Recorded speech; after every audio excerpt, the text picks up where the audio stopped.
Hello, welcome to another video from Homesteading Off the Grid. We get a lot of questions in the comment section on some of the videos, but mostly on our Facebook page through private messages, with people asking, how do I get started? I have limited financial means, but I'm ready to get out of the city or out of the town, and I want to get out into the country, and I want to start homesteading. How do I find land? Well, of course, you know, you can go to the real estate guides, you can go to the websites, do Google searches, contact a local real estate agent, but all these things are costly. We're going to share with you here a really good idea on how people with limited means, people with very little money, can buy land relatively cheap and relatively creative so you can get started with your homesteading. If you take a look around me here, we're standing in what appears to be, and if you can get over through there, just an old abandoned, pan the camera up, turn the camera, there you go, so they can see over there. This just appears to be an old abandoned grown-up homestead. Now we're out in the countryside in Virginia, driving up and down old roads today, and come back over here to me. Here's the situation. You know, technology has evolved. 50 years ago, a lot of people grew up in the country. They grew their own food. They raised their own food. Well, a lot of those folks left the country to go into the cities to get jobs. They needed to get jobs. So a lot of the folks who were of the last generation, who were the World War II generation or the older baby boomers who could actually afford to live out in the country, are still in the country, but their children and grandchildren are often hours or several states away. A lot of times these folks will pass on, and Junior or Sally Mae inherit the land, but they don't want it. I mean, there's this old farm in Virginia. It's beautiful, it's paid for, and they grew up there, or they visited during the summer, but they have banking jobs in Chicago, or they're selling real estate up in New England, and it's just not convenient for them to come down and live in the 5 acres they inherited in Virginia, or West Virginia, or Kentucky. I'm talking about Appalachia because we're on the East Coast, and this is a good place to get a lot of really good land deals if you're creative, because there's a lot of old, really abandoned pieces of land throughout Appalachia that's still owned by somebody, but they really have no use for it. Now,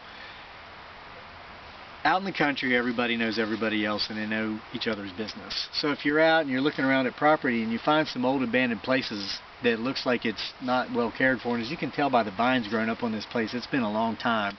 Here's an old building that's fallen down. We're trying not to get it in the shop, but there's even some old semi-tractor trailer Pepsi trucks back there that's probably been back there since the 80s. So, but it's been a while since this place was cared for.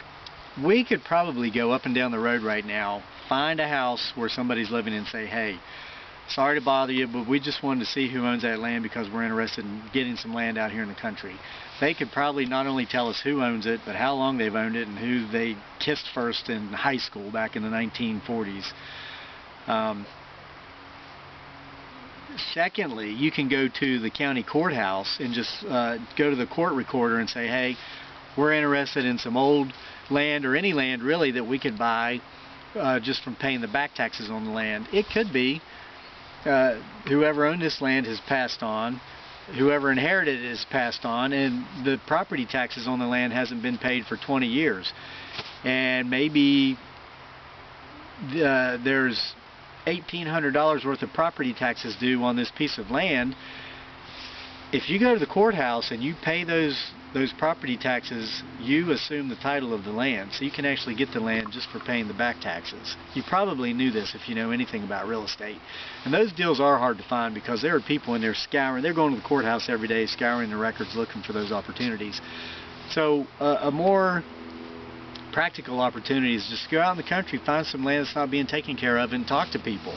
And you know, you might find a piece of land that you would think, if it were listed by an agent, would cost $100,000, but if you can find the owner or the next of kin who might be a state away, they might sell you the land for half that, just to be getting rid of it and stop paying property taxes on it, just to be getting something out of it. And thirdly, they may be willing to carry the loan for you, carry the note on the land, so you don't have to go get a mortgage if you don't qualify for a mortgage. Maybe you can say, okay, you'll sell it to me for $50,000. I have $5,000. That's all I have. I'm willing to give that to you as a down payment, and pay you X amount of dollars for the next 20 years. You can work out a deal like that. But that's a good creative way to get some land out in the country without using agents. And we're not against real estate agents. A good friend of mine's a real estate agent, and we used one when we bought our farm. We used a guy that's been a friend of mine for over 20 years. But a lot of times, if you're concerned about fees and whatnot, you kind of have to go a different route. And so this is one way to do that. So we hope this video helps give you some really good ideas on how you can get some land to start your homestead. And if you appreciate this video and you enjoyed it, please subscribe to our channel and make sure to check back in for more videos later from Homesteading Off the Grid.